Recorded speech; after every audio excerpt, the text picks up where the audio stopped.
Well, first of all, Presiding Officer, I would like to join the First Minister in expressing condolence to Catholics all over Scotland and around the world on the passing of a holy man, Pope Francis.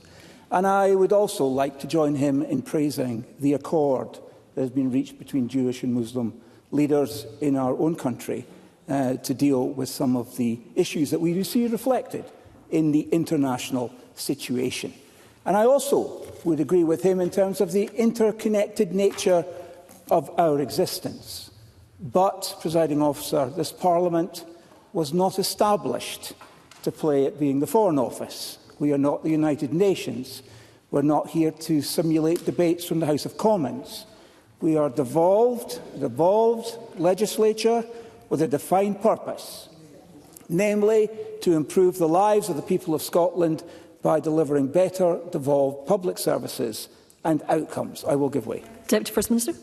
I thank the member for that intervention. In terms of improving the well-being and the prosperity of the people, does he not appreciate that that relies on exports? And if I take the visit to the UAE as one example, in terms of single-country sales forecasts for Scottish companies, the UAE now is only second to the US. He knows how exposed we are to the turbulence caused by US tariffs. Does he not think that that is in the interest of the people of Scotland to improve exports? Stephen Kerr. I agree that export sales are an important part of a prosperous and growing economy. But this debate has been deliberately framed, the international situation, and we are spending valuable time in this chamber, and we only have a few hours debating time in this chamber in a week. And what this is, in effect, and with all respect to the First Minister and to the Deputy First Minister, this is a distraction. This is an orchestrated sleight of hand by a failing government desperate to change the subject. Presiding Officer, this chamber was created to be accountable to the people of Scotland for devolved responsibilities, for health, for education, for transport, for housing, for justice and local government. Of course I will.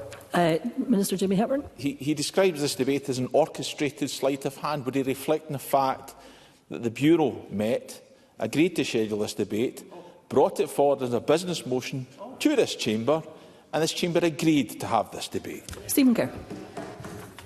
I return to my point, because his intervention makes no difference to my point. My point is the primary function of this devolved Parliament is to hold this government to account for issues that are devolved. But when the SNP is confronted with its dismal domestic record, it doesn't face the music, it changes the tune. Rather than deal with the growing crisis in our NHS, they want us to take time to debate Gaza. They want to, rather than talk about the collapse in our education standards, they prefer we discuss Ukraine.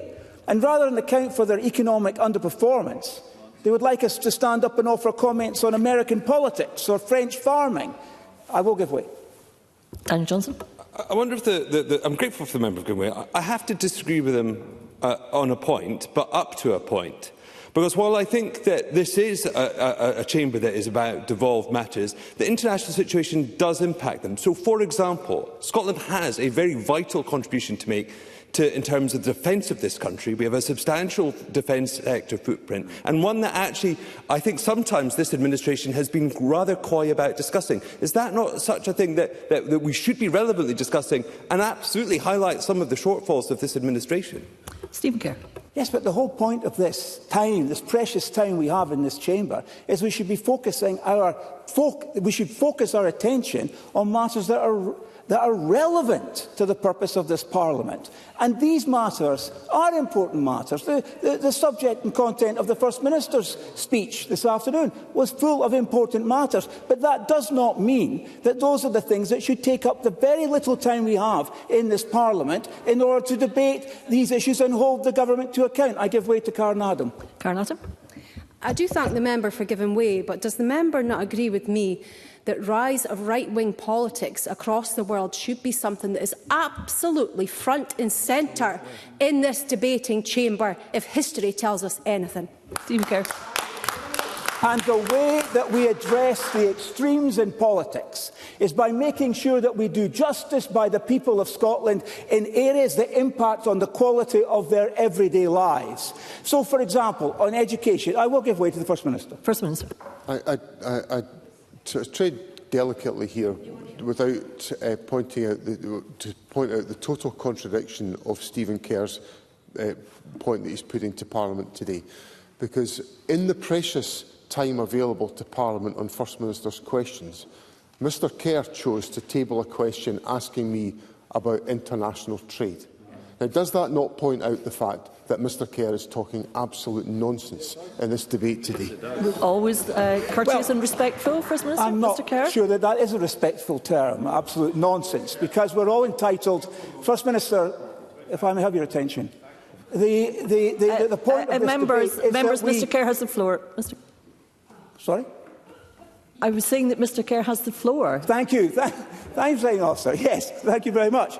The whole point is I'm not talking nonsense, because the question I asked at FMQs, and the Minister for Parliamentary Business did say that he would log the fact that I brought up an issue that involves Scotland's place in the world, and I accept that. But this is a debate entitled The International Situation. So I want to talk about situations that impact on the people of Scotland and look at them from the vantage point of the rest of the world. So take, for example, the SNP inherited the highest performing education system in the United Kingdom. In 2012, we led the UK in core subjects. Fast forward to 2025, and we are languishing near the bottom of the UK rankings and far behind many of our international peers. In the most recent PISA 2022 results, Scottish pupils ranked 30th in mathematics, 14th in reading, 32nd in science, out of 37 OECD countries. We now sit behind countries like Slovenia and Latvia. That is not a record to be proud of. That is the international situation that we should be focused on, because that is the national embarrassment. So what did the SNP do in response to these issues? They pulled Scotland out of key international comparative studies. The official reason given? Budget priorities. The real result? Fewer benchmarks and less scrutiny. That's not reform, it's retreat. On health, the SNP tells us the NHS is safe in their hands, but the facts tell a different story. In the OECD's Regional Wellbeing Index, Scotland scores just 5 out of 10 for health. Life expectancy is falling. For men, it is now 76.2 years. For women, 80.7. That places us behind Ireland, behind Canada, behind countries that once looked to Scotland as a standard setter. The A&E crisis, now chronic. 723,000 Scots now waiting for outpatient or inpatient procedures. The legal 12-week treatment guarantee introduced in 2012 by this government, now routinely breached. In 2024, only 60% of patients receive treatment within that time frame. It is, in practice, a fiction. Social care reform. £30 million spent on plans for a national care service. Plans now shelved, stalled and subject to indefinite delay. Audit Scotland has described NHS Scotland as a crisis without a plan.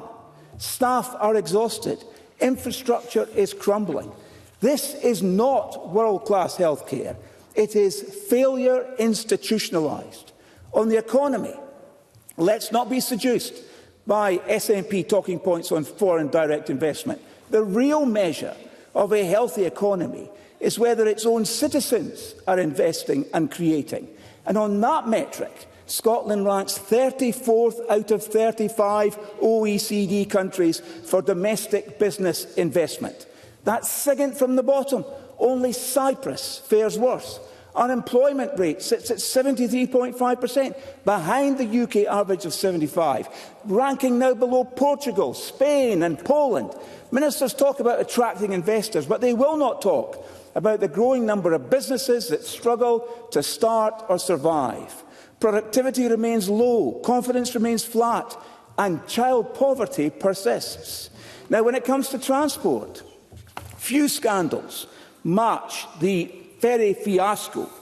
The Glen Sannox and the Glen Rosa ferries, ordered in 2015 for £97 million, are expected to cost over £300 million. Or consider the A9, In 2007, the SNP promised to dual the road by 2025.